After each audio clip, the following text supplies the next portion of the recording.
मित्रांनो, पेट्रोल भरायला आलेल्या त्या व्यक्तीने पंपावरील महिला कर्मचारीसोबत जे कृत्य केले ते पाहून अक्षरशः तुम्हालाही राग येईल।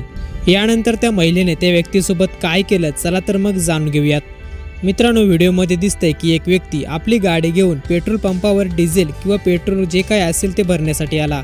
त्या महिला कर्मचारीने देखील आपले कर्तव्य बजावत गाडीमध्ये इंधन भरले। त्यानंतर ती महिला पेमेंटसाठी त्या कार चालकाला विचारायला गेली, मात्र त्या कार चालकाने पैसे त्या महिलेच्या हातात न देता खाली जमिनीवर टाकून दिले। महिलेने देखील त्याला एक शब्द न बोलता ते खाली पडलेले पैसे उचलून घेतले। यानंतर तो कार चालक आपली कार घेऊन तिथून निघून गेला। मात्र ही घटना त्या महिलेच्या मनावर लागली होती। ती सुद्धा मेहनत करूनच पैसे कमावत होती, तिने काय फुकट पैसे मागितले नव्हते।